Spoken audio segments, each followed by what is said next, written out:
What up? What's good, people? What is up? What is they went from the fourth level of hell and sent us down to the seventh level of hell. Why? Because then you got Kwanzaa pulling out her titties. The whore pulled out her titties. And these whore bags over here started feeling and fondling on her tits. Mike.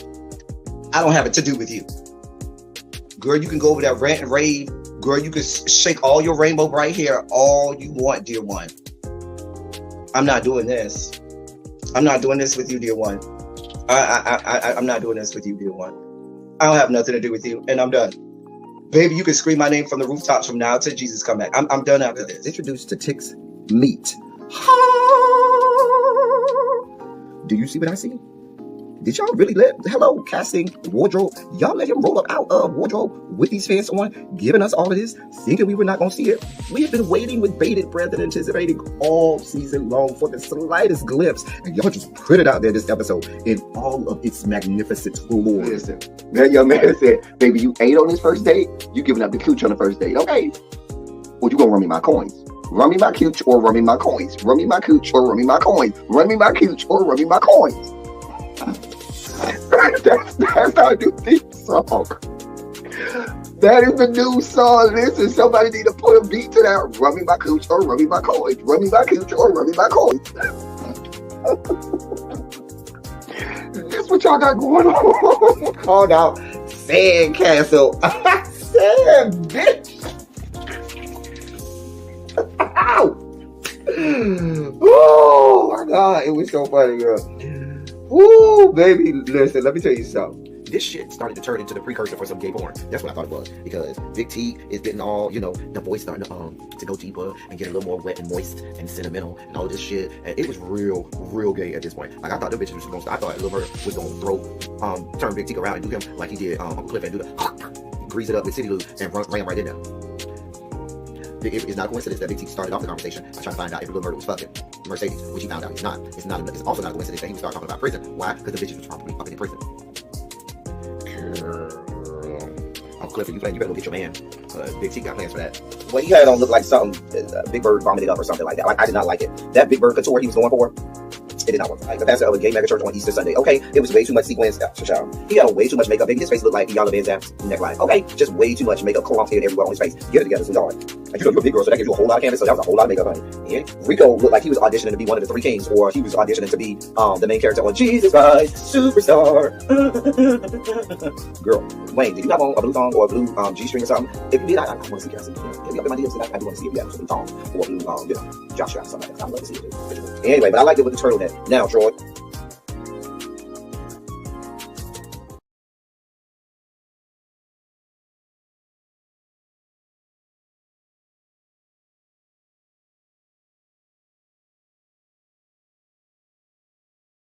All right. We are here. I'm here. Never fear. I am here. We ready to get this party started. I was putting some lotion on my ankles because they looked a little too dry. Y'all know how us black people are. Baby, you see some dry ankles and some dry elbows, and you be like, wait a minute, what the fuck is going on? Because I had to put some lotion on her.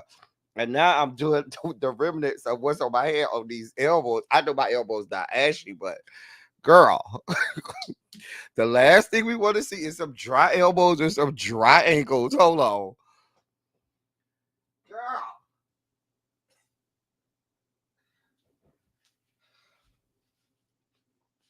I had to get that together. I don't know what that was about.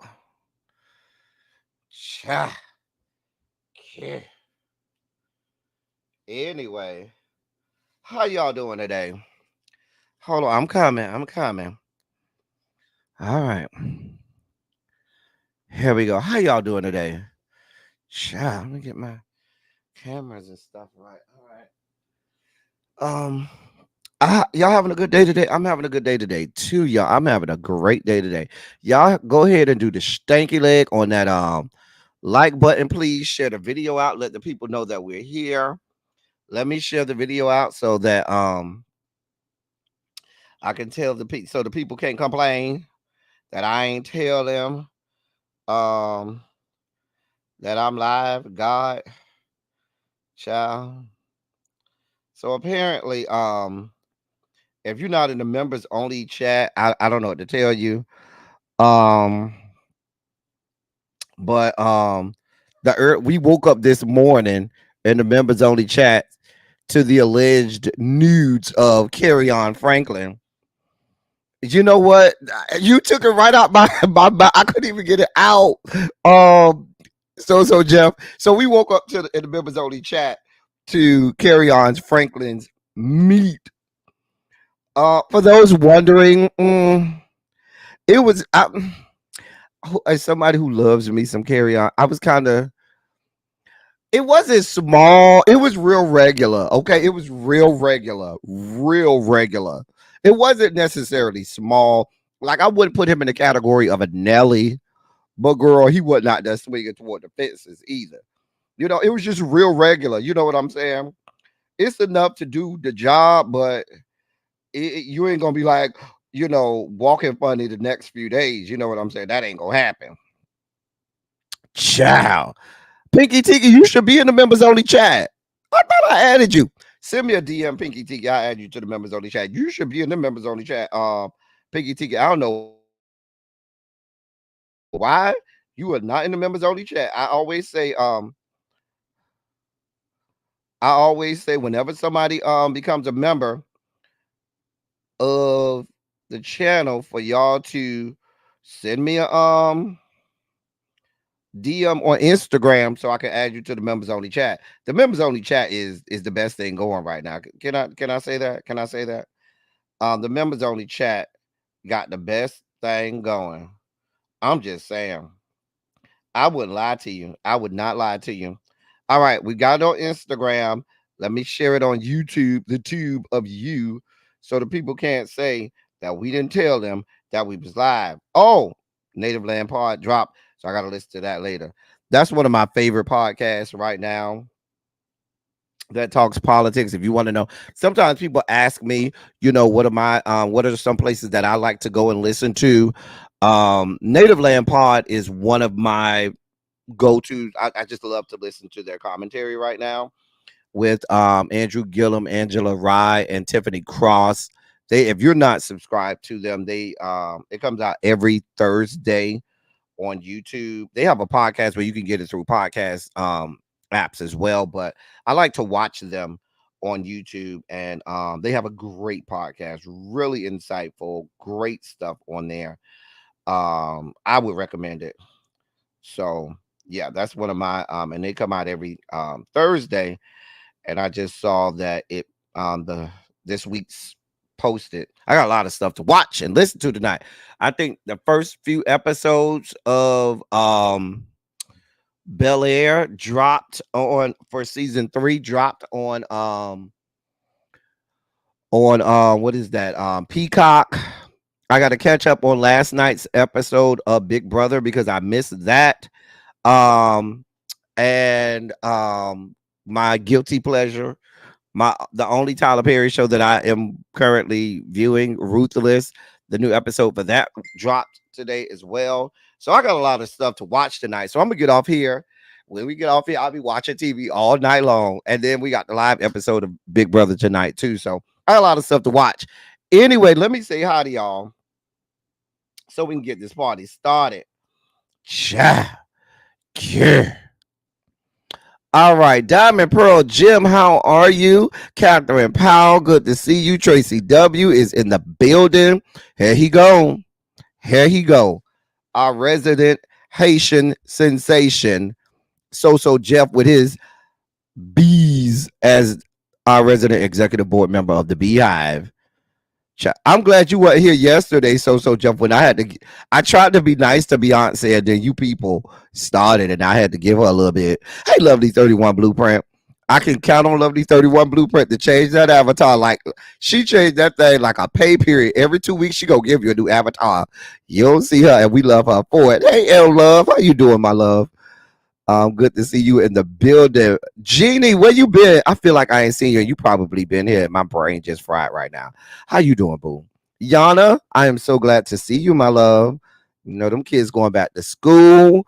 You got, You got all types of practice and band practice and football practice and soccer practice and homework. And child, I know you got it going on over there, Yana. I already know it, honey. Hey, lovely True Red, what's going on? The Informed. Yes, we can't do the Ashy, the Informed. We could not do the Ashy. Hey, Pinky Tiki.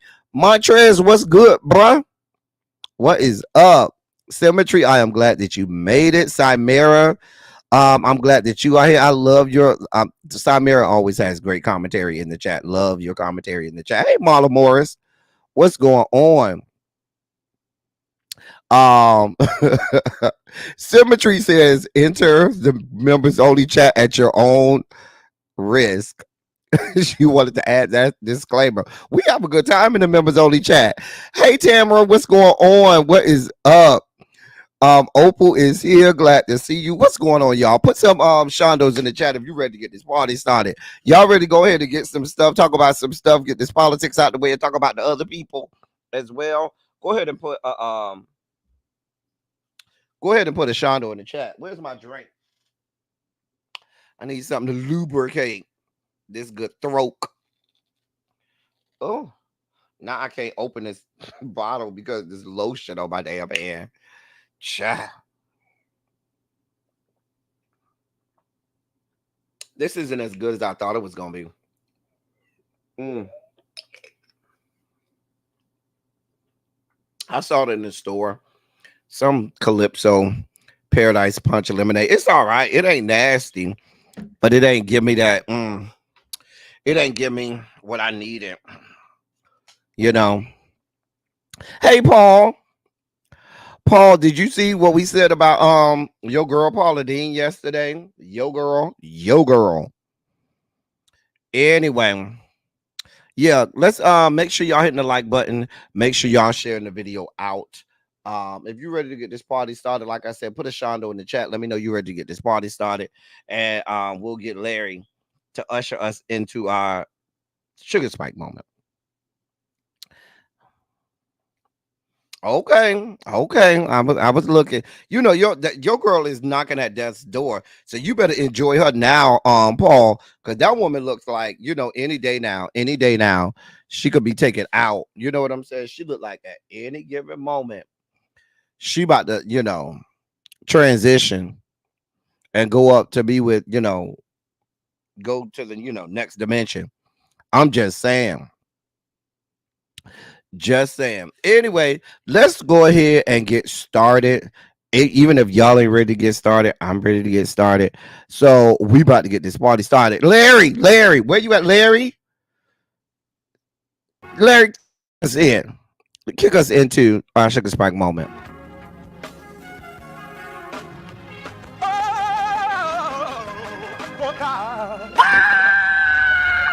You see, this is the part that I like. Major sugar spike. So loved the world, I want to fight. That he gave his only begotten son. Major sugar spike. And shall ever believe. Major sugar spike. They shall not perish, but have everlasting life. Taste the biscuit. Jesus! I wish somebody help me. Jesus. Oh, they have a Southern Peach. I'm gonna have to try that one. Tracy, I'm gonna go see if I can find that one and try that one. So hold on, y'all. I don't know what's going on with this screen. Why is all that going on with this screen over here? God, I don't ask for too much over here, computer. All I damn it ask you to do is work. That's all I ask you to do.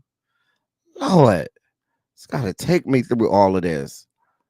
God. All right, there we go. Lord.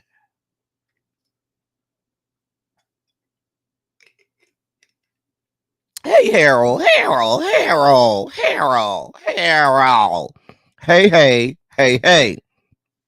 Hello to you too, Harold.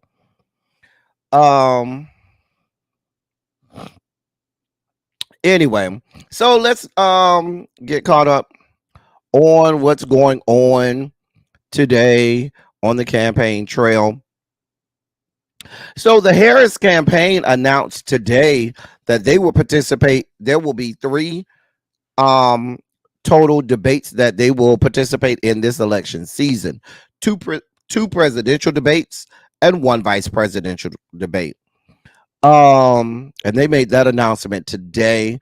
Um Basically they put an end to, the Trump campaign suggesting any additional dates before election day. Basically, baby, they said the debate over the debates is over. Okay, it's over. We ain't nothing else to debate about. We only doing two presidential debates and one vice presidential debate. So, according to the campaign communications director Michael Tyler, he said in a statement, "quote Assuming Donald Trump actually shows up on September 10th, the debate to debate Vice President Harris, then Governor Walz will see JD Vance on October 1st, and the American people will have another opportunity to see the Vice President and Donald Trump on the debate stage in October." They haven't, end of quote. They haven't given a date on that. So there's this the already scheduled debate on September 10th, which will be on ABC. We announced yesterday about the vice presidential candidate debate that'll be on October 1st. That's on CBS. And I'm not sure where the third debate will be, or the second presidential debate will be on which news outlet will be doing that one, or the actual date in October. But it will be in October. I probably would assume it'll probably be not long after that October 1st. I don't see them going past maybe the second week of October with that, because at that point you'll be what 2 weeks before election, and you want to and really at that time most of the country would already be enthralled in early voting, so you'll already have people that would have already voted at that point. So that first presidential election is going to be very important, because there are some states that will start early voting as early as September. As early as September. So it becomes important that they try to get that knocked down. So I don't see that second debate happening anytime after maybe the second week of October. Mm, mm. You feel like everybody's mind is made up already? Well, we'll see. All right, so that's the update. Now Donald Trump is out here saying, "Oh, well, I'm trying to get Vice President Harris to debate me on Fox News, hopefully on September 4th, and maybe on NBC News on September 25th." And the Harris campaign is like, "Yeah, no, sir. Mm-mm. This is what's happening." I mean, Donald Trump is like a petulant child at this point, like screaming and having tantrums all over the place, that you got to pop one good time to get them in line and shut them up, and get them to come back over to reality. That's really what he is. Like, it's just so ridiculous at this point. Just so ridiculous. Okay. Um, so that's one update. Um, Picking up on a story that you all gave me yesterday, Quake. I don't think she's here yet. She came in yesterday, a little later as well. But Quake Simmons, who was in the chat yesterday, she mentioned that at the AKAs had started a PAC, a political action committee, and for Kamala. And I asked her to send me information. She absolutely did. She emailed me the story, and I have it here. So thank you to Quake Simmons. Hopefully she comes in the chat. Hopefully she will come in the chat, and I can thank her. Where's the story? All right. So, and this is coming from Politico. Alpha Kappa Alpha, the historically black sorority that counts Vice President Kamala Harris as one of its most notable alumni, has created a political action committee, an unusual venture by a sorority rallying around the chance to send one of its own to the White House. AKA is part of a collective of the country's oldest and most prestigious sororities and fraternities, known as the Divine Nine, which network of more than 2 million alumni represents a massive political force among a constituency that both parties are hoping to mobilize ahead of November's election. When Harris was announced, I'm not going, that's old news. Let me get to this one.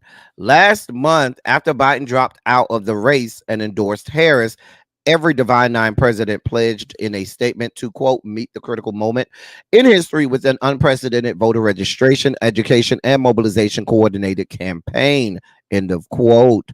The statement did not mention specific candidates or parties.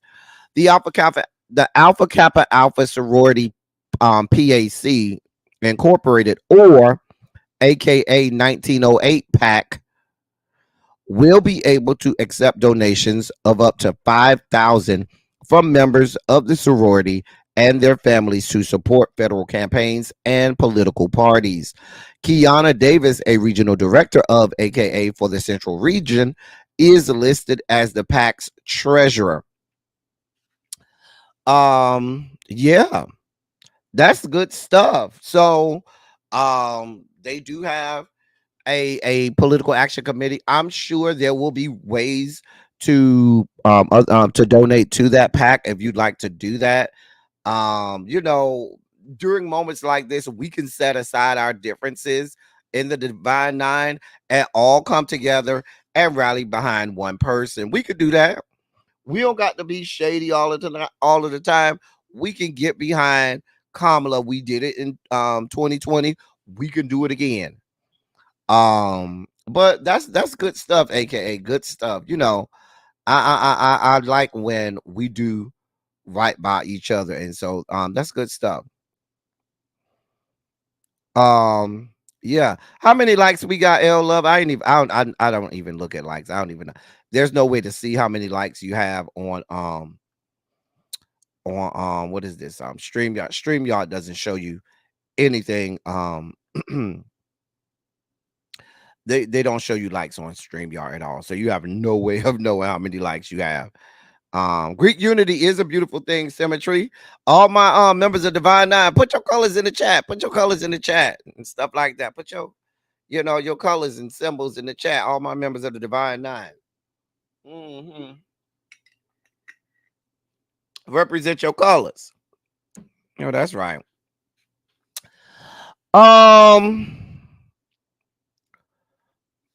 This in more updates. This young man, from the beginning of the time when he announced that he was running for president, has bothered me.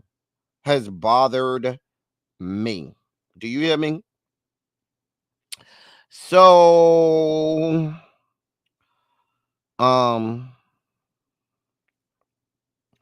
this is Robert F. Kennedy Jr. This young man. Here's the problem with Robert F. Kennedy Jr. He's delusional. He is separated from reality for some reason. I just can't understand him. You had the situation earlier like a week or two ago with the bear, where he admitted 10 years ago to trying to steal the carcass or dead body of a bear cub.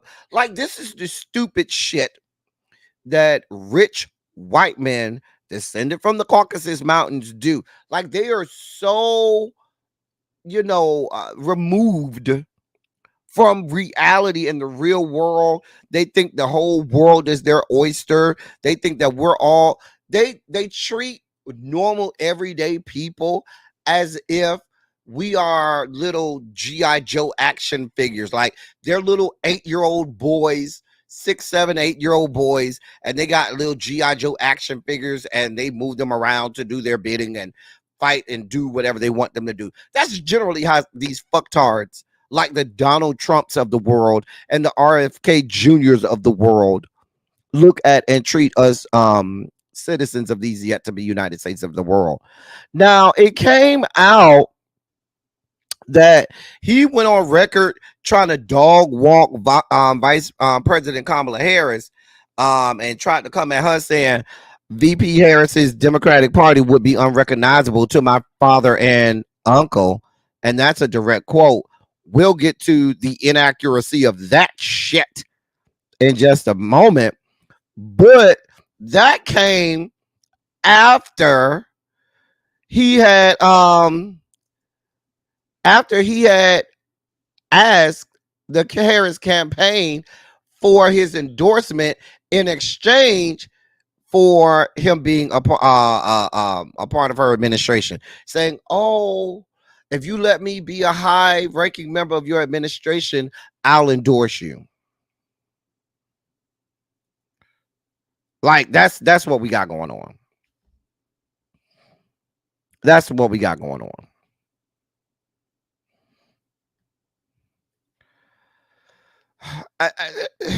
Now, it gets better. It gets better. It gets better.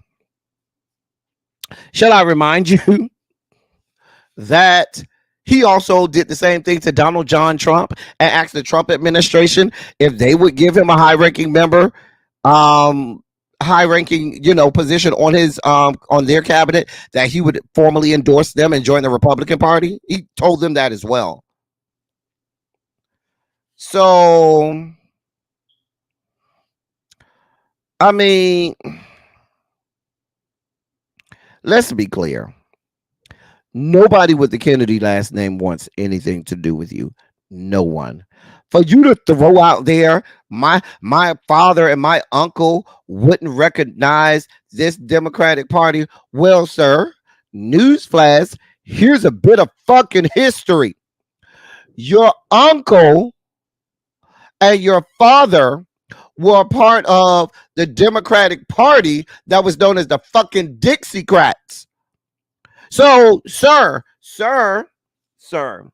I don't know that you have any. This is what I mean by you being detached from reality. Certainly, I might go with you a little with your father, but definitely your uncle would not recognize this Democratic Party either, because the Democratic Party that your uncle John F. Kennedy Jr. was a part. I hope that's the uncle. I'm sure that's the uncle that he's talking about. I know he's not talking about his other uncle Ted Kennedy, who's dead as well. But your uncle JFK was a part of the Dixiecrat Democrats, who were racist. Do I need to remind you? See, I don't want you to get this brand new revisionist history, sir. Because John F. Kennedy, when he was elected in the year of our Lord, 1960, okay? When he was elected in 1960, John Fitzgerald Kennedy was a part of the Democratic Party. The same Democratic Party that had Strom Thurmond in it. The same Democratic Party that had people like Bull Connor a part of it. George Wallace a part of it. Like, I just want to know what you're talking about, sir.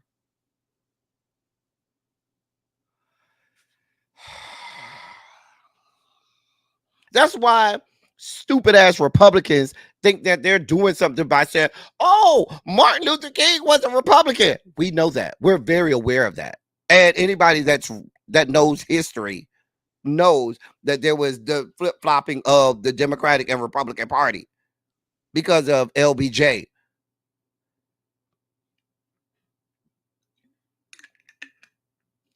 You people are just removed from reality. I'm telling you, removed from rational thinking.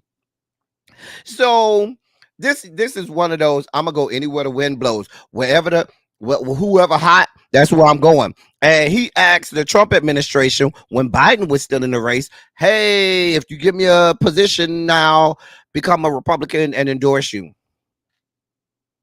Now, mind you, at that time, he had a little more weight to throw around because when Biden was still in the race, there were actually quite a few people that were willing to vote third party and may have gone, with him with that.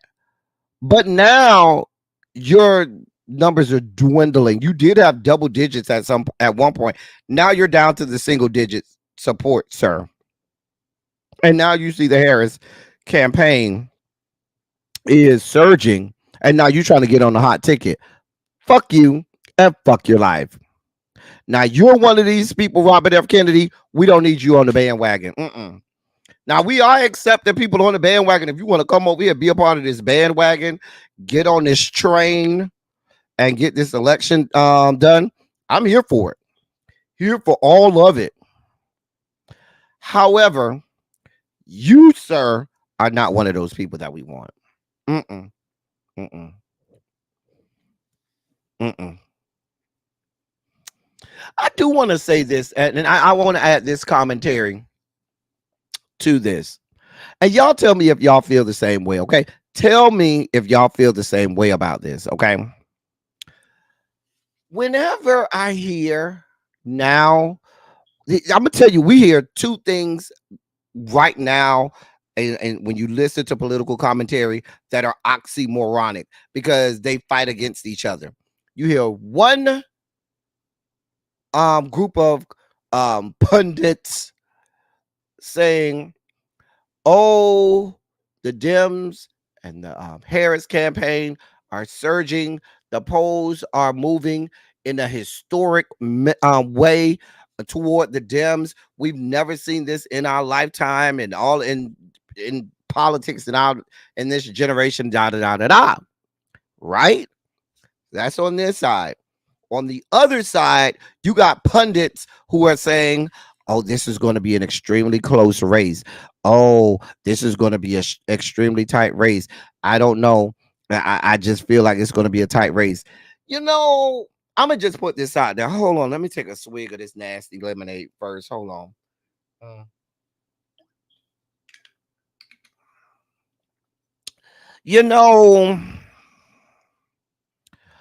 My thing when I hear people on this side saying, "Oh, you can't get happy. Oh, this is going to be an extremely close race.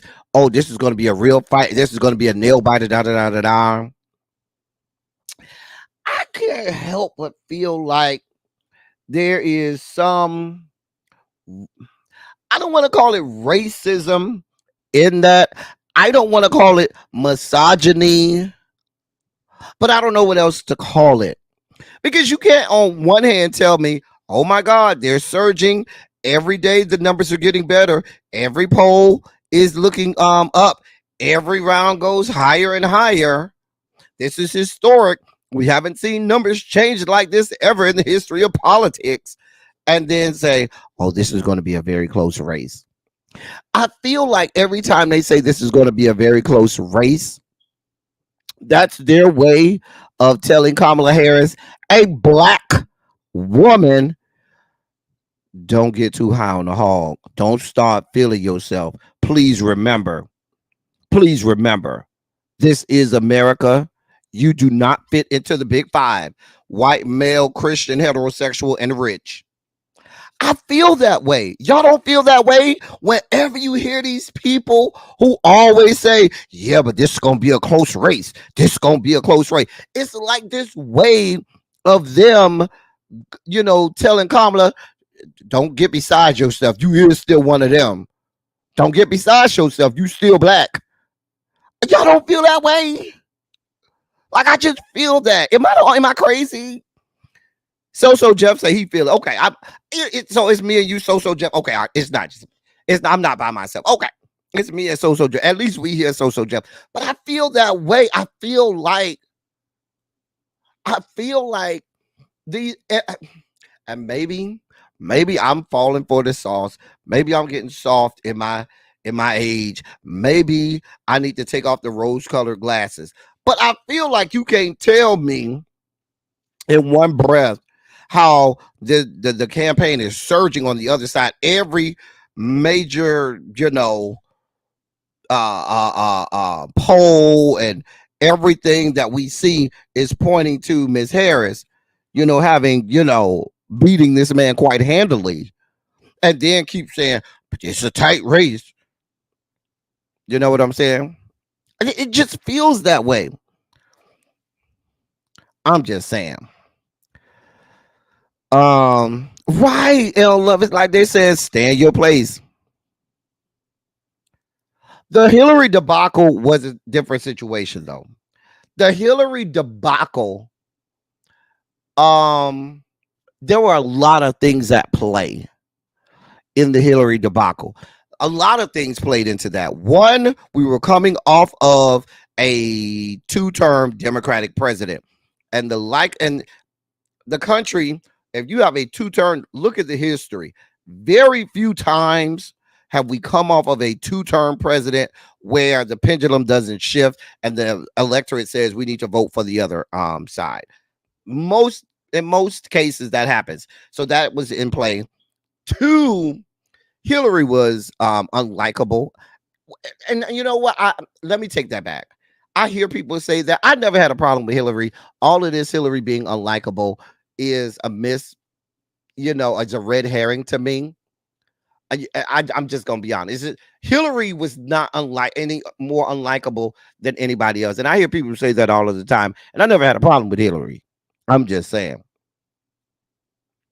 but Hillary had to wear that because Hillary was the first female nominee of a major political party. So there were things that so that's the other part. Hillary was going to have to wear things and wear certain labels that she was going to have to bear the brunt of that so that a Kamala Harris could come along.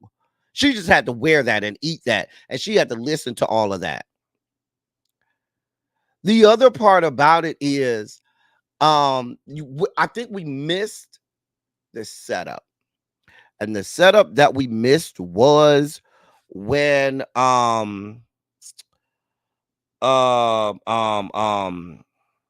what do they call those people? Remember in 2010. Remember when in 2010, after Obamacare got passed and there was this dramatic shift in the Republican Party, and the Tea Party, that's what I was thinking about. The Tea Party. You had the Tea Party, the influx of the Tea Party that was at that time way far right Republicans, way conservative Republicans. That's when a lot of those people that are MAGA nuts now, that's when they came, not the newer ones, but the older ones like the Ted Cruz's and them. Those people came in, the Tea Partiers, and you saw this shift to the right. And and then you got to take into consideration, unfortunately, the white women will vote against their own best interest. Whereas black women love each other and black women will support each other and black women will go through the fire with each other, white women ain't that way. White women care about themselves and nobody else. So they weren't here for no Hillary Clinton. And Donald John fit this narrative of this.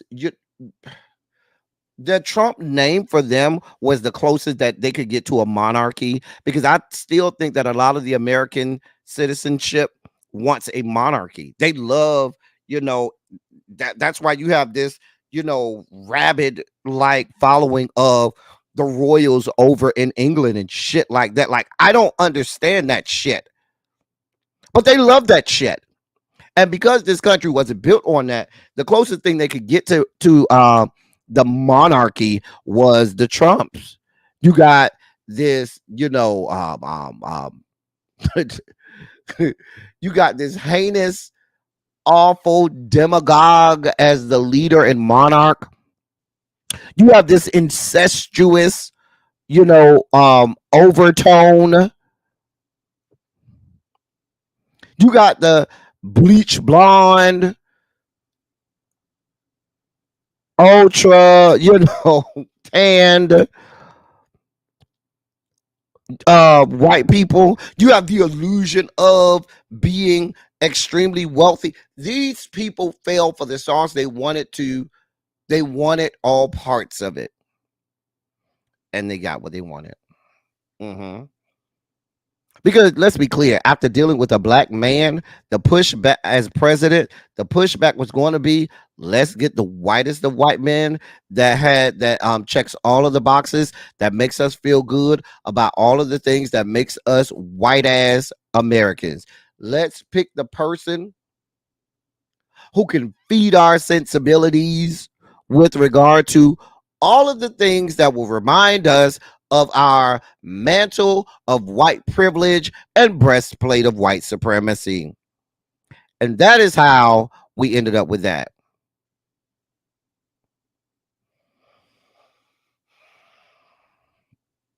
Now, Hillary was ahead in the polls. But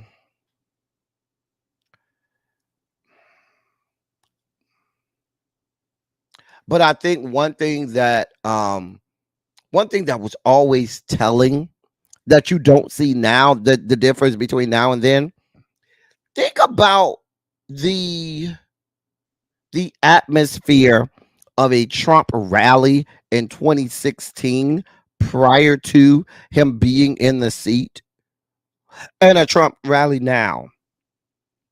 Like back then, you had some people who were really in the middle that would go and try to look past certain things. Oh, he's just saying that for show. Oh, he's just being a showman.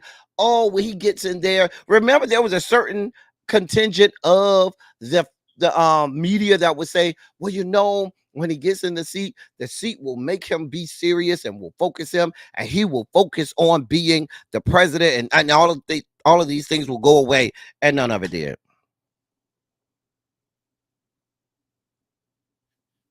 I'm just saying. It never did. It never went away. And those same people went back and said, oh shit, this was a mistake. Which is why Joseph Robinette can come in. Because let's be clear, Joseph Robinette had ran for president 4 times before. And Joseph Robinette had lost, didn't make it through half of the primaries most time. He was never considered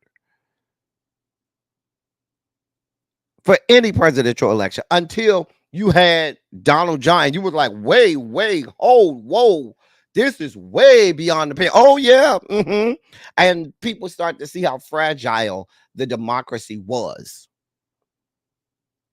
Hey, TJ, people understood that this experiment that we call the United States of America ain't ironclad, was based on you having people in place that will respect, standing rules or respect, norms and things like that. And here we are. Now, the reason that if I'm a betting man, and we'll be here election night, that's a Tuesday night, me and Cams will be here, I will venture to say that Kamala will win, and we'll have either 300 electoral college votes or very close to 300. I prognosticate her getting a little over 300, but because I think that I don't think she'll take every single swing state, but I think she'll take most of them. I honestly believe she'll take most of them. And if she takes most of the swing states, yeah, it's going to be a bloodbath. So, yeah. In other news from the campaign trail, leading you to know that these things, that the Trump campaign is fledgling, They're gasping at straw. So they plan to bring back on Corey Lewandowski. Now, if you remember, Corey Lewandowski was the campaign manager, was Trump campaign manager back in his 2016 election. And he is still a he's still a staunch supporter of Trump. He's still a great friend of Trump. Well, they're bringing him back onto the campaign, not as the campaign manager, but as, they'll find a place to put him there where he can help them on this campaign, because they know and they see, yeah, this is not looking good. And if trends keep going the way they are, this is going to be embarrassing. It is. It is. So they're bringing back on Corey Lewandowski. We'll see how that works for them, but they're trying to do anything they can to get some footing. In other news, in the great state of Arizona, I was supposed to report on this yesterday. I don't know how this didn't make it into the dossier. However, in the great state of Arizona, the abortion is on the ballot, and the Supreme Court of Arizona, the state Supreme Court, ruled that they could use the words, quote, unborn human being, end quote, to describe a fetus on the ballot for that constitutional amendment to enshrine abortion rights in their constitution. And this is typical. They try to, have these, they try to do these rhetorical acrobatics and really try to fool people into voting for something that they should be voting no for, or voting no on something that they should be voting yes on. So they're trying to tap into people's heartstrings, or get people to give some human or human rights to the fetus by calling a fetus an unborn human being. Now, last time I checked,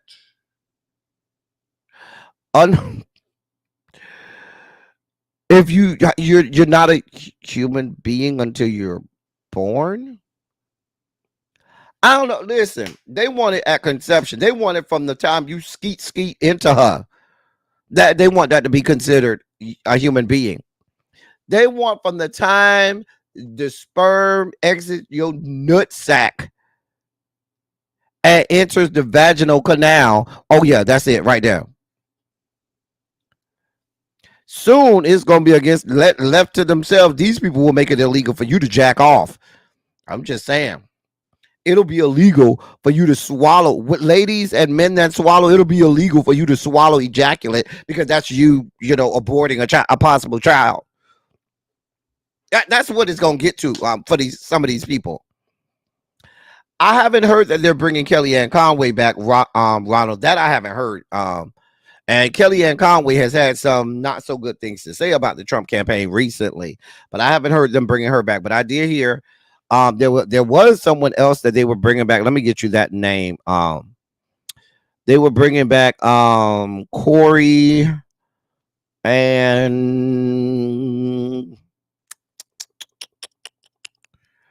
it was somebody else. Oh, Taylor Budowich. Taylor Budowich, and she's going to be brought back as a senior advisor to the campaign. And she used to be the head of the Trump super PAC, MAGA Inc. She was the head of that. So they're bringing her back into the campaign. But I didn't hear Kellyanne Conway. You sent me some love. Well, thank you so much, L Love. Thank you so much, my love.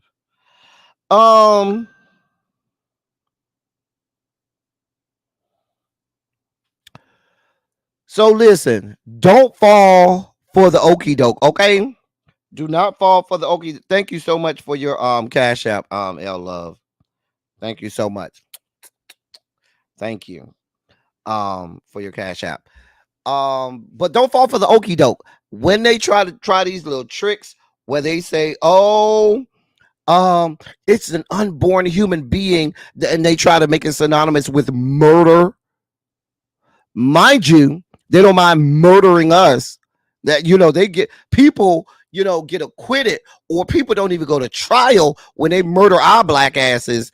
But an unborn fetus, oh man, throw you under the jail. I'm just telling you what I know.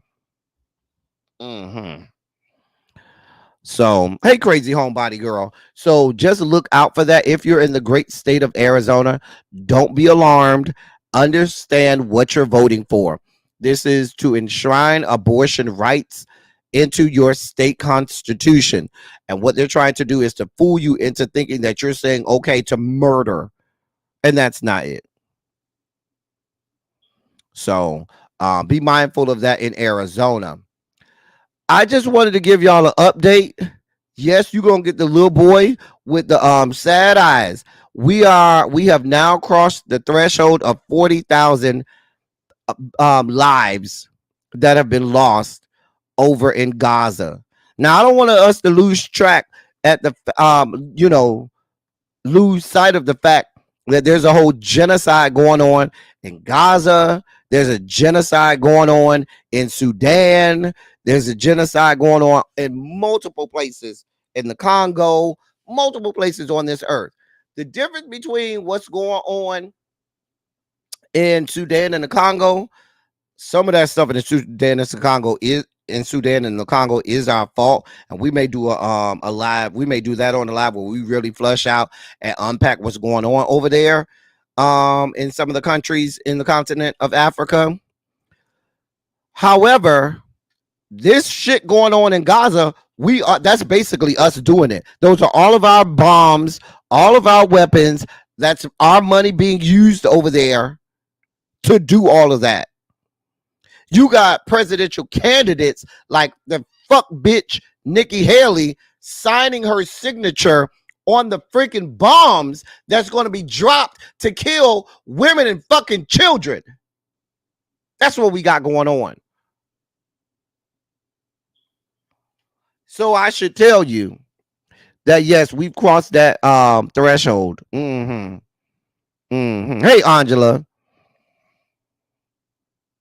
That's what we got going. You have literal fucking people saying that they want to run for the president of this country that go over there and sign the missiles, sign their signature on missiles that are being used to kill innocent men, women, and children that are doing nothing but trying to live. There's also reports that the IDF are sending innocent people into some of the tunnels that they know have booby traps, using Palestinians as human shields. So that if a booby trap goes off, that Palestinian gets killed as opposed to a member of IDF. This is what we got going on. But y'all want to have a war criminal come into the bowels of Congress and give addresses in front of a joint session of Congress. And you wonder why Kamala Harris didn't come. And Kamala, you wonder why people are protesting. They're protesting for a reason. I'm sorry, I'm trying not to get animated.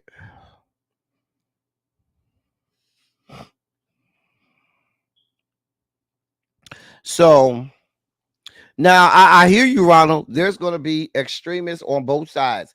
It's some people that's pro-Palestinian that are taking stances that are way too radical and doing way too much, and they need to sit the fuck down too. But something has to be done as well. Now, please be clear. And I said this when we had if y'all were on my channel in the summer of 2020, when YouTube used to be shutting my channel down mid-live and I was screaming from the rooftops. We would have lives and I would be talking about all of the things going on with BLM and all of the protests going on, and I would get my lives shut down mid-live because YouTube didn't like what I was saying, and I would just come right back up. I ain't give a damn. But my thing about it is this. The nature of a protest is to make you uncomfortable. If I'm protesting and you are comfortable, you're not going to pay me any mind. It's not going to make you want to do anything. If I protest and you just sit back and be like, oh, okay, you protesting? Well, okay, well, let me know how that works out. I continue going on with my life. Nothing will change. Nothing's going to happen. Hey, Miss Baythang, nothing's going to happen.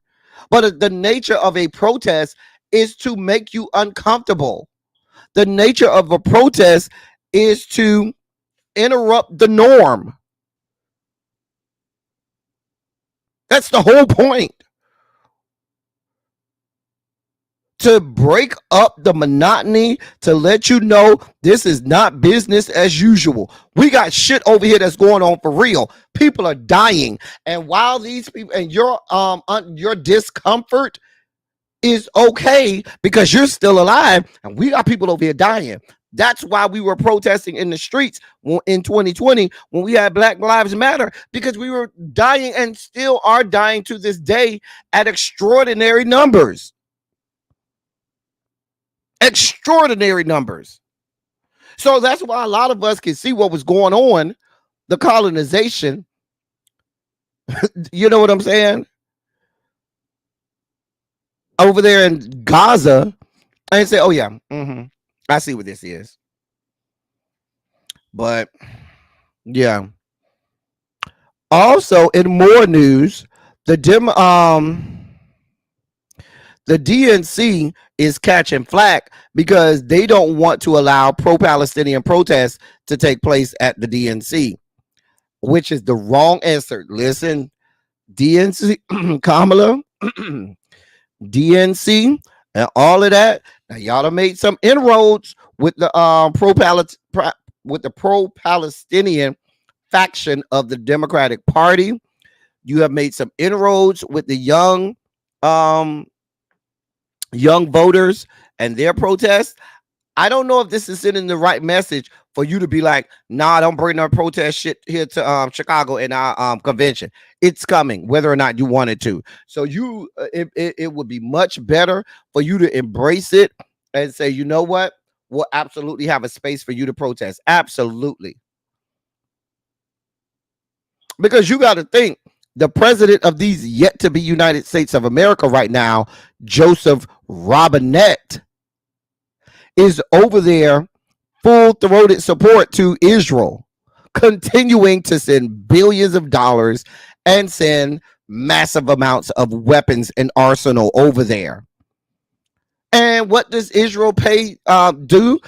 Israel says, oh, well, you give it, we started the fire. Well, let's take some gasoline and throw that on the fire by assassinating the head of Hamas that was over in Iran, and them pissed off Iran when Iran already gave you a warning shot a couple months ago. When you fuck with them before and they gave you a warning shot and said, leave us the fuck alone. And now you don't win in their country and did all of this shit. And now you over here talking about, oh yeah, we want to talk ceasefire. I don't know how y'all think that's gonna happen. Because every time you tell Israel, don't do, let's die this down. Them hoes said, fuck you and fuck your life. We throwing gasoline on the fire. So why would anybody think that the Democratic Party, where it stands today, is going to do anything to make this situation better? Why would people want to believe that there's going to be any change? Thank you, Angela, so much. Thank you for your super sticker. I'm glad you enjoy the commentary. We do the best we can. I mean, they're calling her Killer Kamala. They're calling Joseph Genocide Joe. And it's not going to be until they take a stance that is real and true and really tell people and make people understand that we're serious about this thing. We are very serious about this thing. We mean what we say when we say we want a ceasefire. We mean, excuse me. We mean what we say when we say we want Israel to stop. But now we may be past the point of no return now. because we know what's going to happen. We know without a shadow of a doubt that fucking Iran is coming. Iran is coming. They're going to do something. And America has proven they're never going to stop Iran. Hold on one moment, y'all. Hold on for a moment.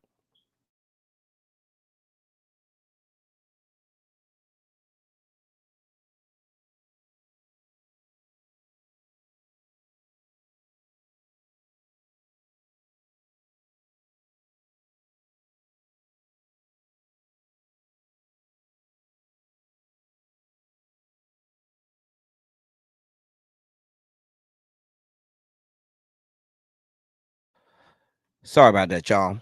So we know because of Benjamin Netanyahu and all of the things that he's done to exacerbate this situation, we may be at the point of no return where, unfortunately, we're about to be drug into a war because Iran is coming. And when Iran comes back, guess what Israel's going to do? They're going to stand on the, well, we're just protecting ourselves. We have to protect ourselves.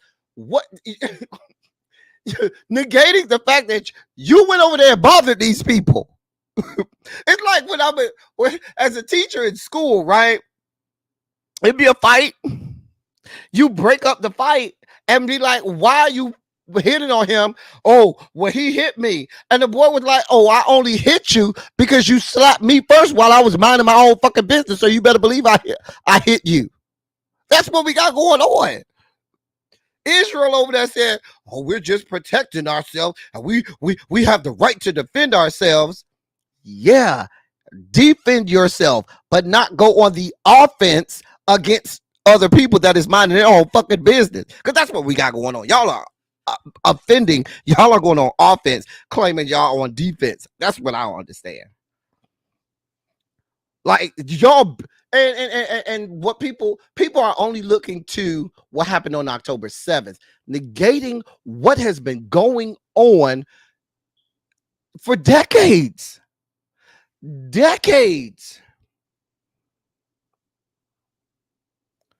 I remember late 90s, Arafat had and the Clinton administration, it looked like there was going to be some type of two-state solution and everything.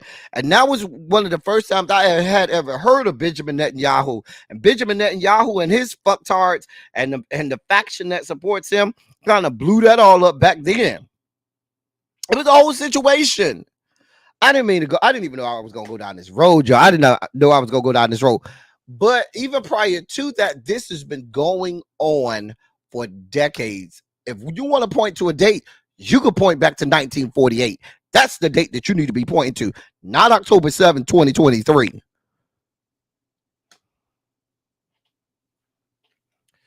Anyway, but the DNC is... I thought I was going to be well beyond this. The DNC is saying that, yeah, we don't want this.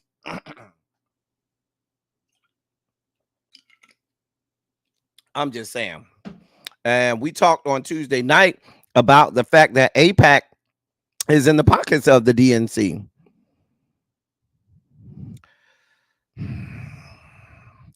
We'll see how this goes. We'll see how this goes. But they're telling these people, don't come to Chicago with these protests. We're not here for it. And the protesters said, oh, okay, y'all think that's how this going to go? All right, we'll meet you in Chicago. I wanted to bring you this update. Now, I got to do better, and I only have so much bandwidth. But I had said that I would follow the case of AJ Owens. You remember the case of a GK Owens, AJ Owens? That was the black lady over in Ocala, Florida, where the white lady shot her through the door, and she just went over to the lady house to get her kids. She was bothering the lady kids, and the kids went back and told their mama, and the kids had mistakenly left the iPad over there. The mama went over there and knocked on the door to get the iPad, and they shot the mama through the and the white lady shot the mama through the door. Remember that? David, I didn't even see you come up in here. What's going on, David? Well, that and remember, it took like damn near an act of God before that they even arrested the lady. Well,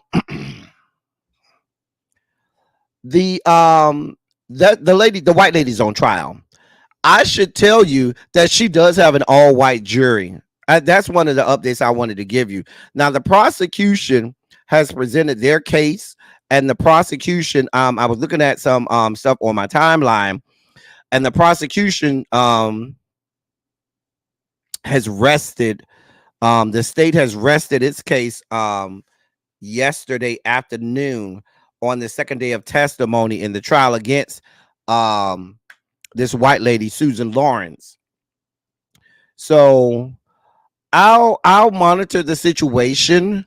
I'm hoping that we get some justice here, because those poor children have to live without their mother for the rest of their lives. Those poor children for the rest of their lives. Those poor black babies. That's permanent trauma. That's, irreparable damage that you have to the lives of those children. So I just wanted to give y'all the update on that. That case is ongoing. It is an all white jury in Ocala, Florida. That is not the part of Florida where you get that looks kindly on, people that look like us. We'll certainly monitor the situation and get you updates as they come. But they had testimony this week, and the state has rested their testimony yesterday afternoon, and now it's on the defense, and we'll monitor that and see how that case goes. And now that we are out of our sugar spike moments, you should know that it's being reported that everybody done got their social security hacked. Everybody. No, I'm not being hyperbolic when I say everybody. They say that the entirety of the citizenship of these yet to be United States of America has been victims of hackers that have stolen the social security numbers of what they believe to be everybody in this country.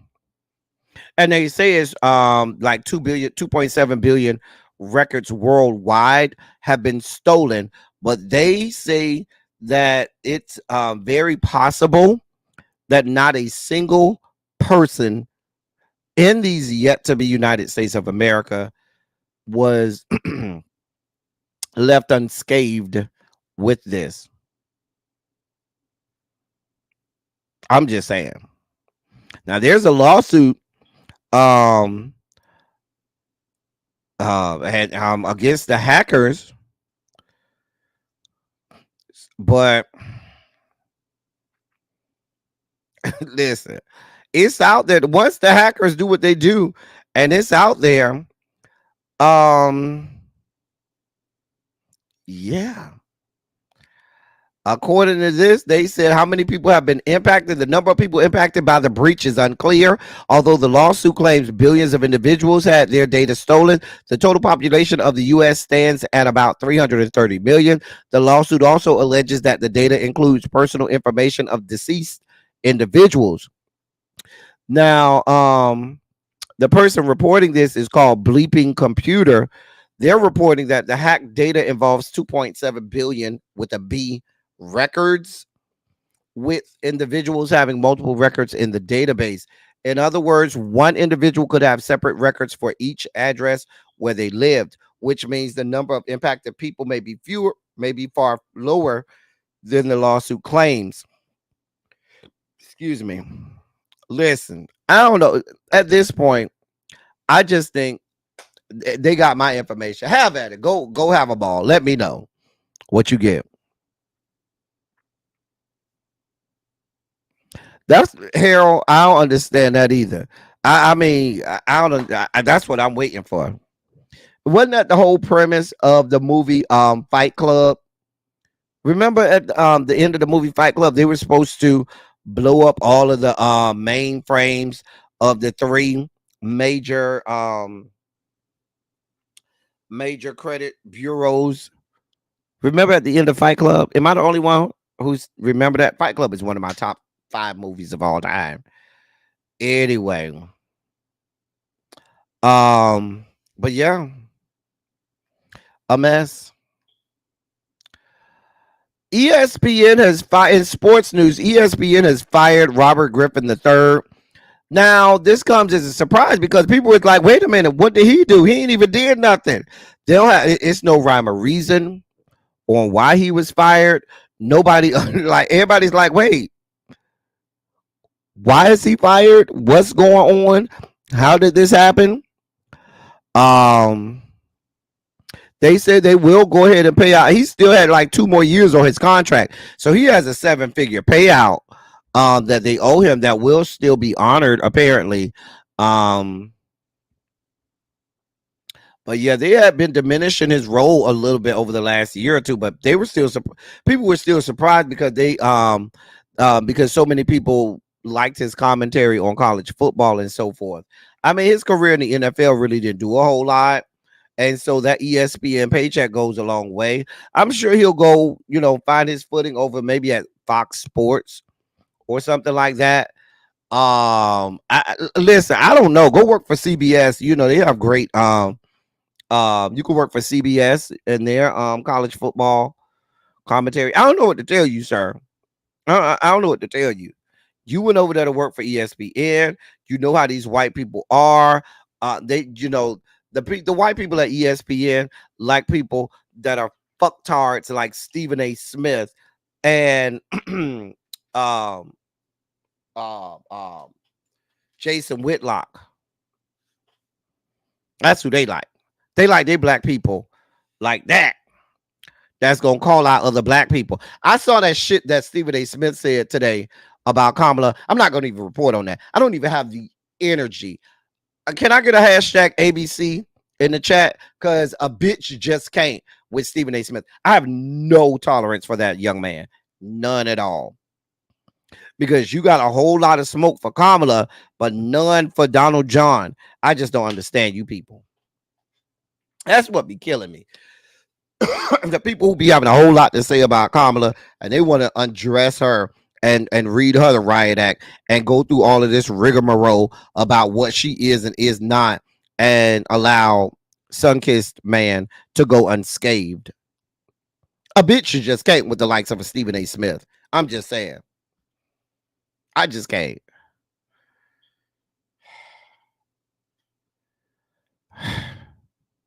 Try not to get mad. Listen, RG3, I don't know what to tell you, sir. Go with God. That's all I got for you. So,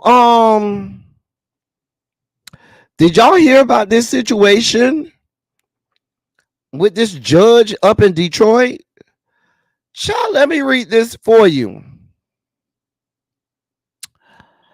In a shocking incident that has sparked outrage and disbelief, Detroit Judge Kenneth King recently made headlines for his controversial actions toward a teenage girl on a school field trip. The incident occurred when the girl, who has not been identified, was caught sleeping during a court hearing in the 36th district in Detroit. According to reports, Judge King was presiding over a case when he noticed the young girl dozing off in the audience. Instead of simply waking her up and asking her to pay attention, Judge King took a drastic and unsettling approach. He ordered the girl to be handcuffed and threatened her with jail time if she did not comply with his orders. The 16-year-old girl and her classmates went to the 36th District Court on Tuesday to learn about the legal system, but instead, she and her parents say Judge Kenneth King rendered, quote, unnecessary disciplinary treatment and scolding, end of quote. Judge King, who has been a judge in the court since 2006, did an impromptu hearing for the girl because of her attitude and constant sleeping on the trip. Let me say that again. He did an impromptu hearing for the girl because of her attitude and constant sleeping on the trip. Quote, You fall asleep in my courtroom one more time, I'm going to put you in the back. I am not to be played with.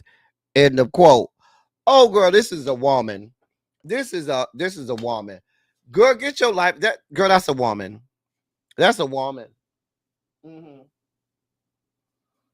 And I'm not talking about the X chromosome woman. I'm talking about that's a whole that's one of the girls. In her feelings. That's one of the girls.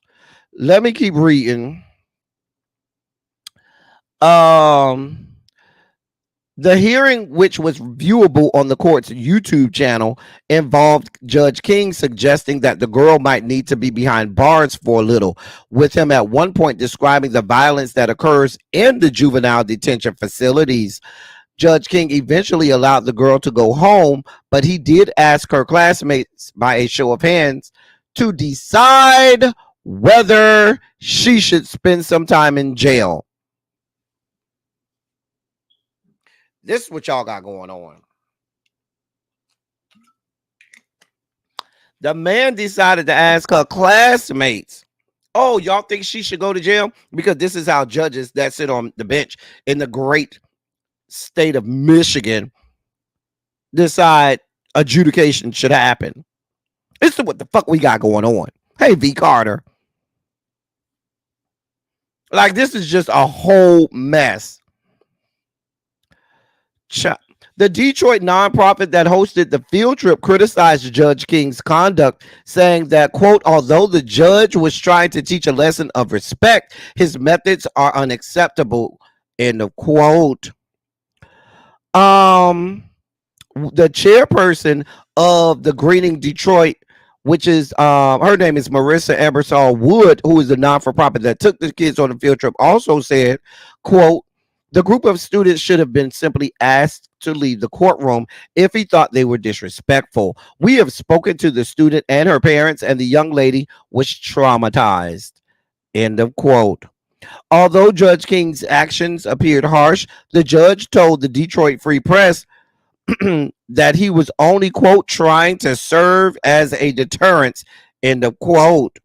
He went on to say, I was trying to punish the young lady. I wanted to instill in this kid that this is not a joke. This is a very serious situation, end of quote. The judge also said he reached out to the girl's family and offered to mentor her, but as of Wednesday, he has not heard back. And then had the nerve to say to the newspaper outlet, quote, this is me still trying to get through to her. Come on, girl, end of quote.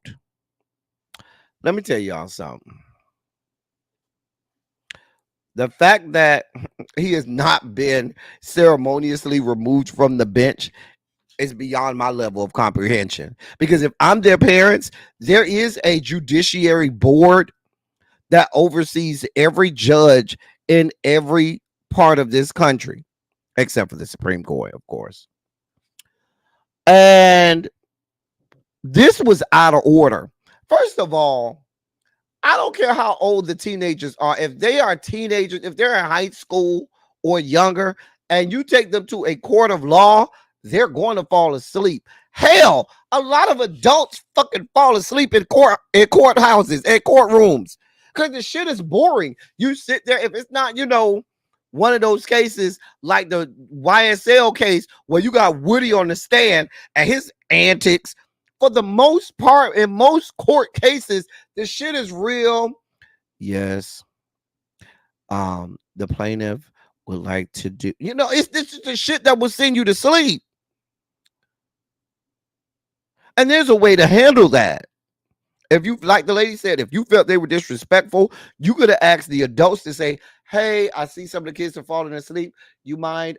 Maybe it's time to have them step out, maybe have something to eat, or maybe because I don't like people falling asleep in my courtroom. So can we, maybe do something? There's another way to do this. But then you talking about you trying to help her and then say, oh yeah, because I could put, and then try to describe to her how horrible it is in juvenile detention center as a way of scaring her. This ain't fucking scared straight. This is a fucking courtroom. And what are you teaching her? What are you subjecting her to, sir? What you're saying is that just like black, and I guarantee you this girl was black. I got every dime I own that says that this girl was black. I promise you she was black. They ain't said in the article whether she was black, but I promise you she was black. What you're saying is, yeah, because when you get to a courtroom, you just got to follow orders. Damn justice, damn sensibilities, damn human decency. It's my courtroom, and it's this whole browbeating of black people that you're trying to instill in this girl, that you should not expect that blind justice. You should not expect that you'll be treated fairly. You should be expected that you should be subjected to whatever whims the fucking judge wants to go by. You say he was temporarily removed today. Good. Thank you for that update, Paul, because this is out of order. Thank you, Ronald. Ronald say he was temporarily removed from the docket and ordered to go through training. Thank you, Ronald and Paul. We needed that update. This is out of order. Completely out of order. Once they said Detroit Diamond Pearl Gym, I knew she was black. I said, The judge black, she black. Because sometimes you get black people in these positions of power, and rather than them doing right by us, they want to be worse than the fucking white people. Child, a mess. A mess. Just a goddamn mess. A damn mess.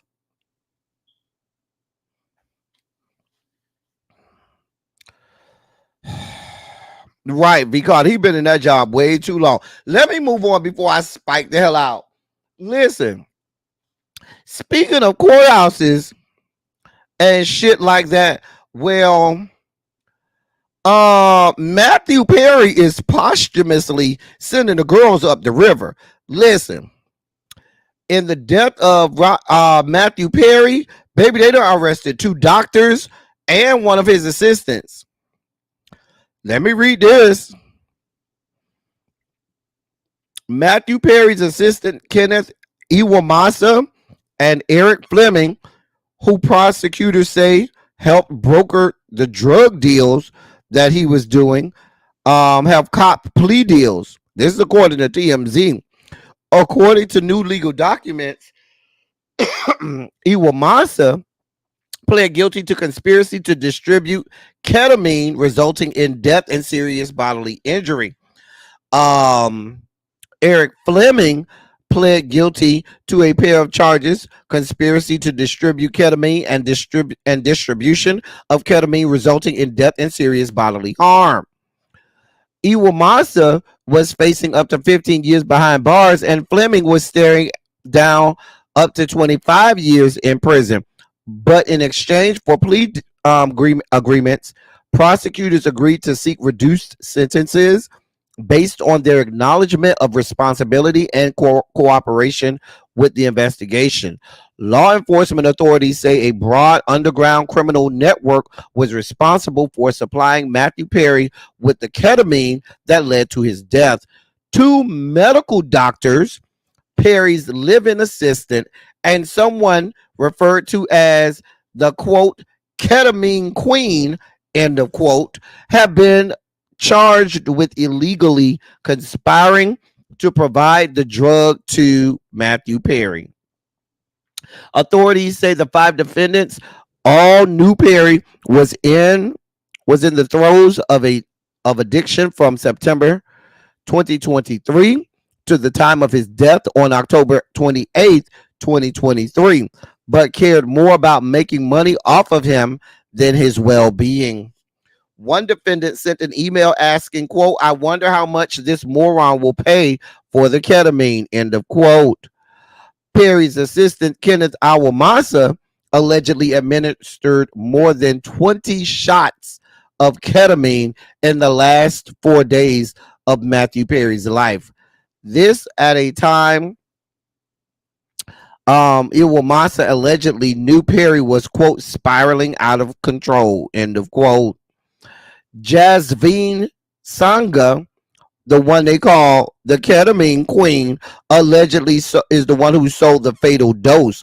Her home was searched and it looked like a drug emporium with 80 vials of ketamine, thousands of meth pills, coke, Xanax, and other drug paraphernalia.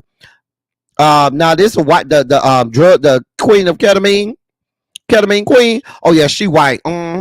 Y'all, hold on. Let me get y'all the picture of her so y'all can see her. And one of the doctors that's involved. Ain't none of us. I just want y'all to know, none of these is us. These are all them people descended from the Caucasus Mountains. So that on the left, I'm sorry, is the ketamine queen. That on the right is one of the doctors. Where I'm at. Let me keep reading. Let me read that again. Jasmine Sangha, aka the ketamine queen, allegedly sold the fatal dose. Her home was searched and it looked like a drug emporium with 80 vials of ketamine, thousands of meth pills, coke, Xanax, and other drug paraphernalia. Prosecutors say Eric Fleming was a drug broker who delivered the ketamine from the stash house to Perry's assistant. He threw in ketamine lollipops as an add-on for the large purchase. Oh, you purchased $1,000? Girl, here goes some extras, honey. Go get these a little extra because you been so good to us. Girl. Why I feel like something crawling on me? I be feeling like stuff crawling on me, y'all. I don't know. I might be a crackhead. But girl, this is out of order. This is completely out of order. Authorities say the defendants tried to cover up what they were doing with code, calling ketamine Dr. Pepper, cans, and bots. After learning of Perry's death, Sangha sent out an alarm to Fleming to, quote, delete all our messages, end of quote. TMZ broke the story earlier today as law enforcement sources told them multiple arrests had been made. Listen, this sounds like the same thing that was going on with Michael Jackson, where, you know, this celebrity, this person that's paying the bills, keep asking y'all for more drugs, and instead of somebody being the adult in the room and saying, no, you can't have no more, and they start yelling, kicking, and screaming, said they'll fire you and get somebody that'll do it for them, you say, okay, I don't want to be fired, I need this good money, and you keep getting more giving them more drugs. At some point, is it worth it? Because you could be endangering the life of that person.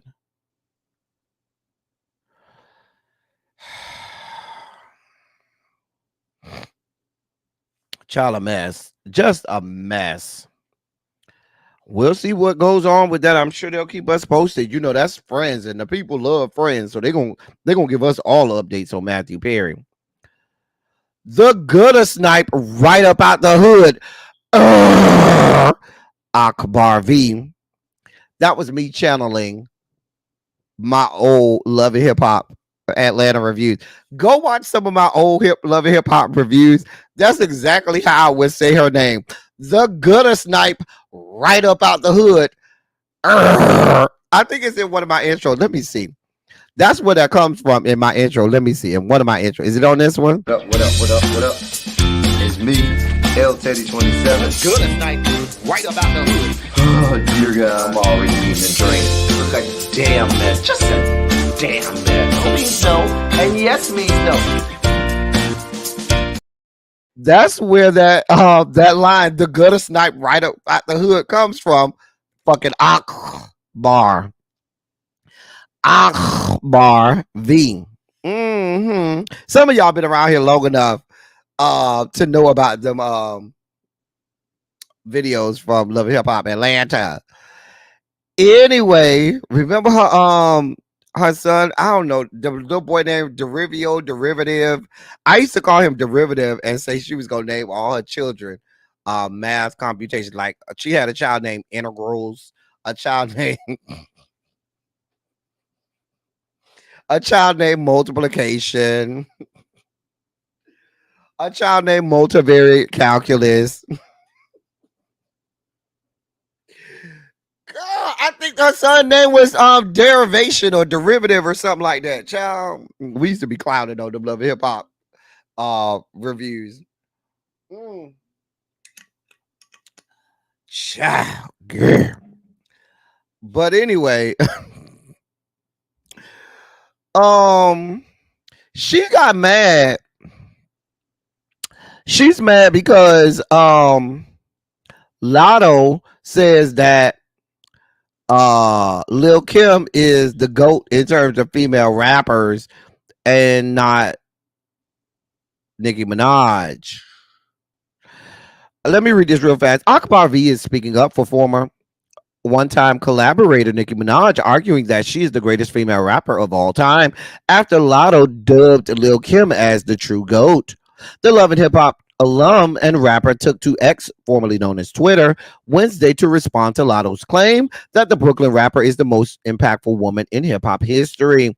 Minaj and Lotto have been feuding since 2022 after a war of words that began when Minaj interpreted a tweet from Lotto as a subliminal shot. They have not engaged with each other publicly since the lengthy back and forth. Let me see what Akbar V says. Akbar says, quote, Lil Kim was the GOAT.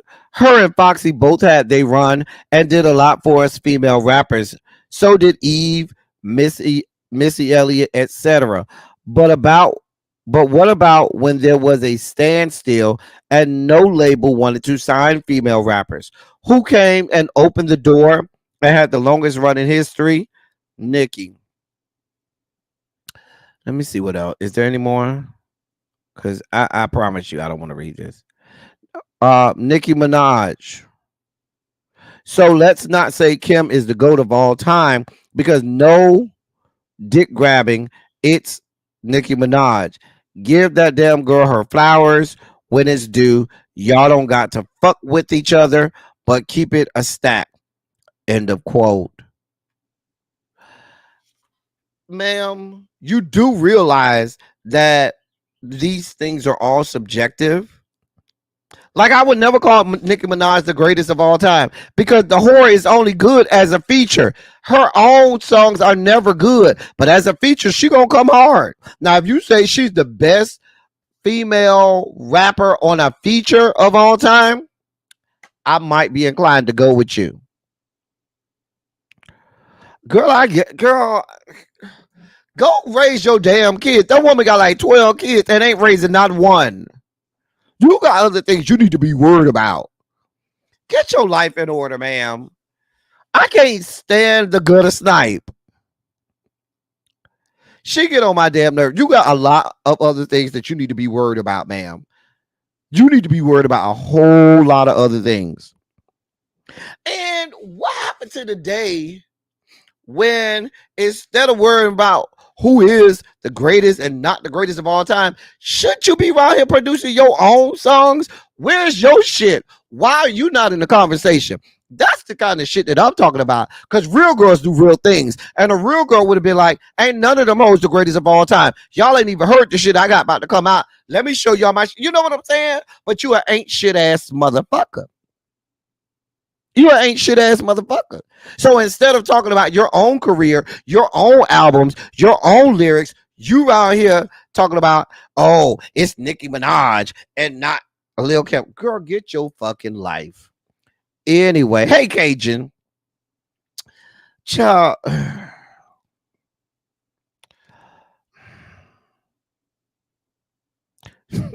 I'm not doing this with you, TJ.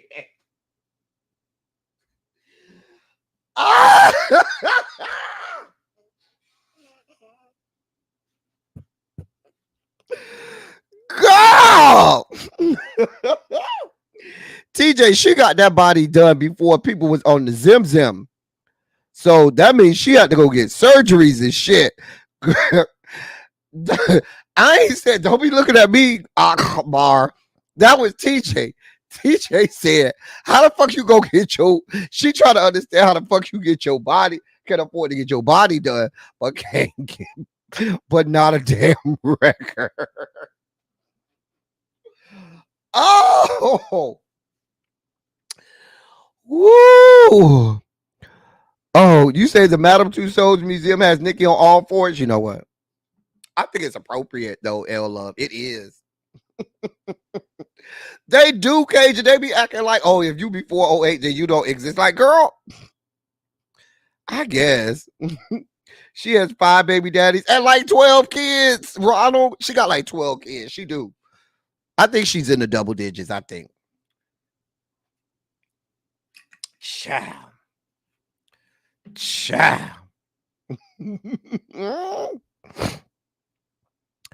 Woo. Girl, go with God. Go with God. Oh God, it just keeps getting worse, y'all. It just gets worse and worse. It gets worse and worse. God. Child. Erica Mena is being called out for racism on her new dating show. Let me just read this mess. Erica Mena is someone who has been hit with racism accusations in the past. Overall, her handling of these accusations has not been great, and she has certainly lost some fans over it. However, she continues to do her own thing and is still employed by various networks. For instance, she is actually a creator on the Zeus network, where she now has her own show called Two Ways. This is a dating show that is supposed to center around LGBT dating. The show is currently filming episodes that are set to go out over the coming months. In one of these episodes, Erica Mena allegedly featured Aaron the plumber.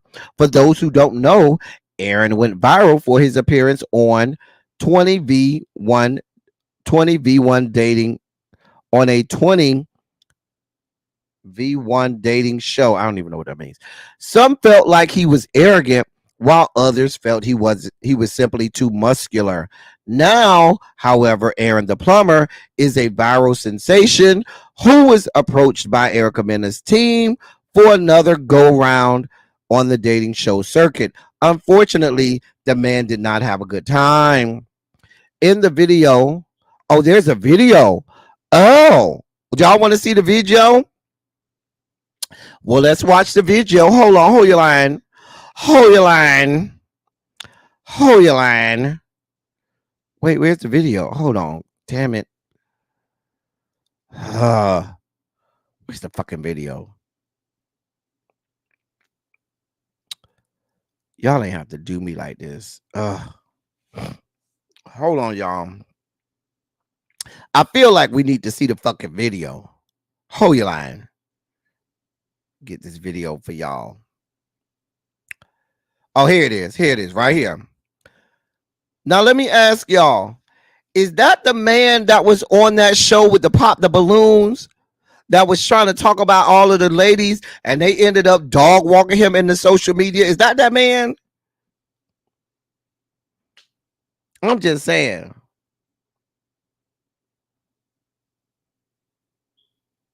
That was the man that was on the pop the balloon show. Okay. I got it. Okay. Let me get this video for y'all. Hold on. Let's do the video. All right. Chicken, get your chicken here.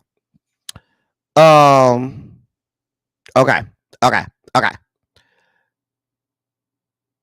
Aaron the plumber, I got exploited, looking for love once again. I came on Erica's Two Ways with Erica Mena. I had the show cracking. I was doing some real punching, and they twisting up. They're going to try to twist up the narrative and try to make it seem like I'm transphobic. I'm emotional and a multitude of other things. That's not true. I left the show. They want me to come back on the show. I got all the receipts. I don't want to get back on the show because Erica Mena is, in fact, racist towards black men. She been disrespecting black men from day one on that show. People been leaving the show, not wanting nothing to do with her because she's so disrespectful. Her mouth. They're going to try to paint me out to be a transphobe. I'm telling y'all ahead of time, I love all people, all creeds. I am not transphobic. I am not homophobic, anything. I'm filing charges on Erica Mena right now for assault, right now. It's crazy that if I would have put my hands on her, you know, they would have been calling for me to get canceled. They would have done everything they could. I'd have been in jail, the most talked about thing on the internet. But because it's a black man and a woman did something to me, you know, you guys are making jokes about it. If I put any blemishes on a woman's face, you know, you guys would be on here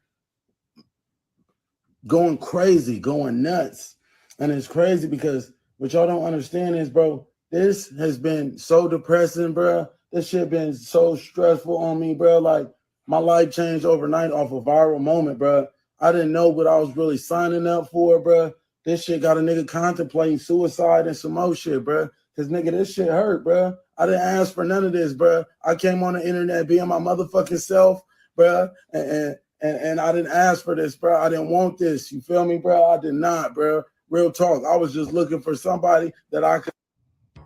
I'm right here at the police department in LA. About to go file charges on Erica Mena for assault.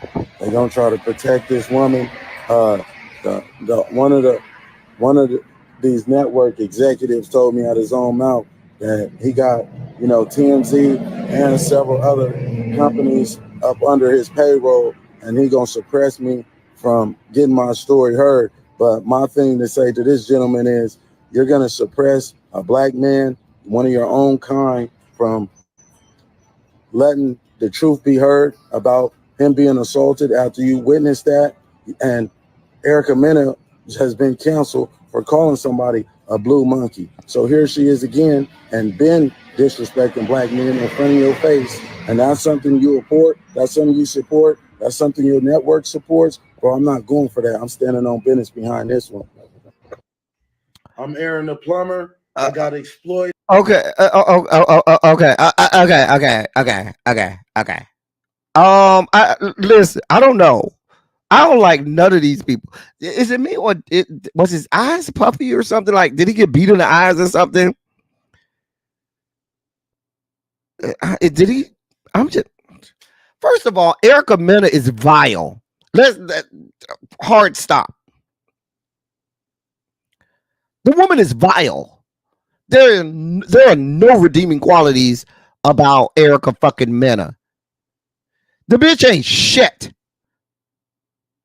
Now, if you go over there with an ain't shit ass motherfucker, then these things happen. I don't know why you go on the show with fucking Erica Mena thinking that the shit is gonna go well for you.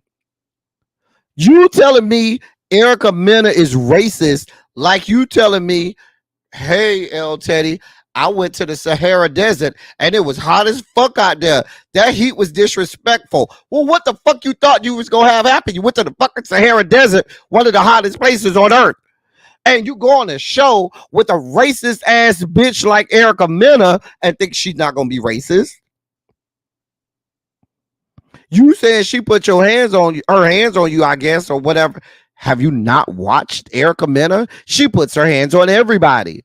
And she waits for and always does it when security staff is around because she knows she'll get her little ass dog walked otherwise. Now, I don't know nothing about no trans people. I don't know what's going on. I don't even want to read. I don't even care. I don't have the energy to give a damn about you, them calling you transphobic, Erica Mena being racist. Girl, I don't care. Sir, ma'am, go with God. We don't care.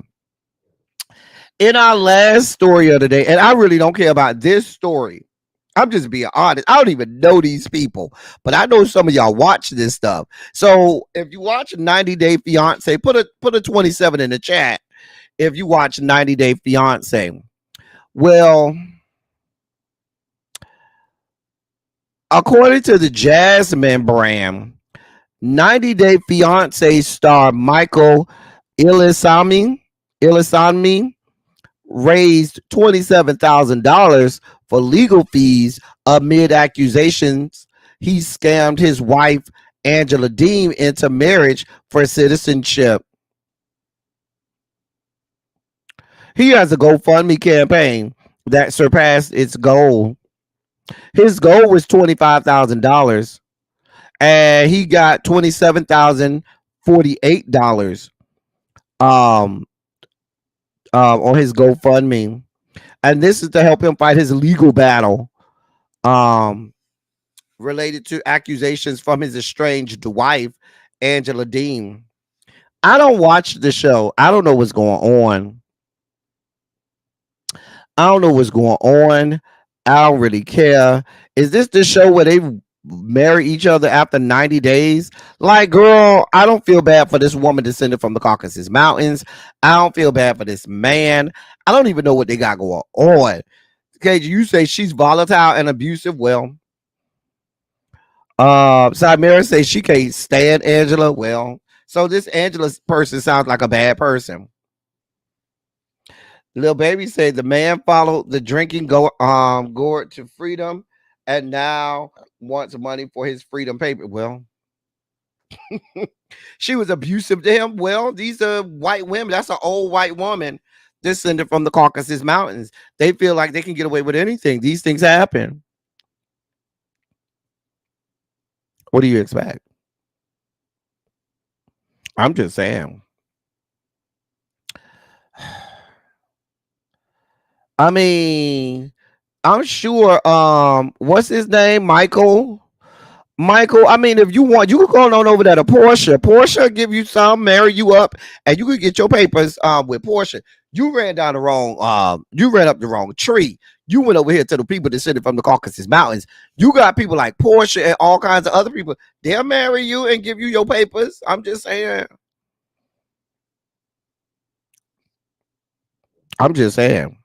She does give me MAGA Chimera. Like, I can see her at a MAGA rally. I can see her with the red hat.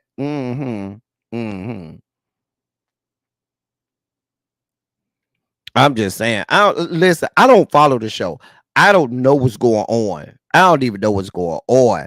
But y'all look like y'all follow the show. Do I need to watch it? Is it good? Like, y'all tell me, do I need to watch it? Now, has their season already happened? Did their season already happen? Because I need to know if I need to go and watch. If it's a new season, should I watch it? Like, I don't know these people. I don't know what's going on. She looks like she's been at a Neo rally for a time or two. He had been with her for years, living in separate countries, and she was crazy there. Oh, well, then there's that. It used to be good. They have been on plenty of seasons. Oh, well, I know it's been on for plenty of seasons. I just don't watch that mess. Anyway, sir, ma'am, go with God. I don't have nothing for you. I don't know. I don't know these people. I don't know what's going on. I don't watch the show. I'm just saying. The old seasons was good. Oh, okay. Chat, you don't watch it either, L Love. Okay. Oh, she one of them bad built bleach bomb butch body. Okay. Well, I don't know what to tell you. That's all we got for today, y'all. I don't know these people. I don't know what they got going on. Anyway, y'all. Did y'all enjoy today? Did y'all enjoy yourselves today? Because I sure enjoyed y'all. If y'all did enjoy me, I had a good time. I don't know if you had a good time, but I had a good time. Lady D, you say you don't watch it either? Listen. Speaking of watch, I told y'all I got a lot of stuff to watch today. I think the first few episodes of Bel Air came out on Peacock. I got to watch that. I got to catch up on Big Brother because I did not watch last night, and I need to watch tonight as well. I got to go watch my guilty pleasure, Ruthless, because that episode came out. I got a lot of television to watch tonight, so I ain't doing nothing tonight. This is a rare night where I ain't got a lot going on, where I have freedom. I'm finna go buy me some good food to eat. Y'all can donate to the good food to eat down here. Scrolling at the bottom if you want to donate to the snack fund so we can have some good snacks and food while we eat tonight. Thank you, L Love, for your donation. I hope y'all enjoyed today. You know, we always try to mix in some education where you can learn a few things and we could be serious and we could joke a little bit. I'm just saying, we like to do it all right here. Programming note, yes, there will be a silly Saturday this weekend. So Saturday, look forward to it. we have our premiere programming that will be back Silly Saturday. Matter of fact, I might do some work on that tonight to get it out the way early so I ain't scrambling tomorrow night or Saturday morning. So yes, we have Silly Saturday coming up on Saturday. I'm looking forward to it.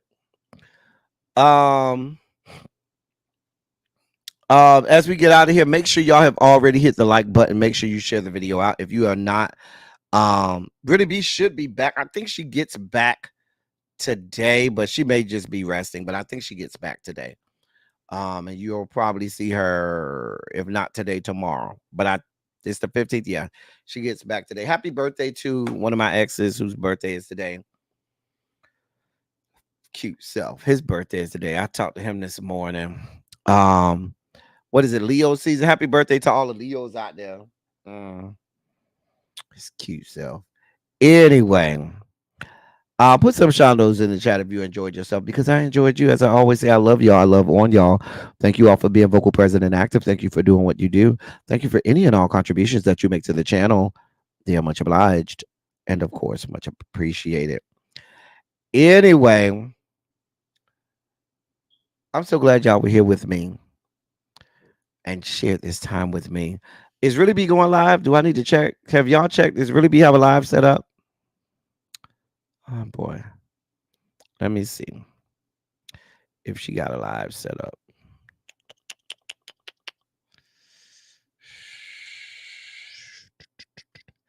Let's see.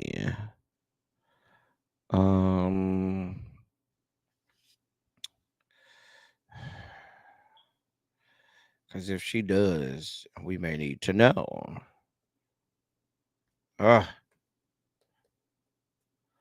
No, I don't see anything set up for her. So she may, it may be a travel day for her, because I know she was supposed to be getting back today. So it may be a travel day for her. So we can't wait to see our wonderful Really Be again. Anyway, Ronald said it was a lot. It was a lot. I had a small spike out. I've had much more epic spike outs, but that was a small spike out today. I mean, just a small one. Anyway, that's all I got for y'all. Until next time, thank y'all for coming. Y'all drive safely. We out.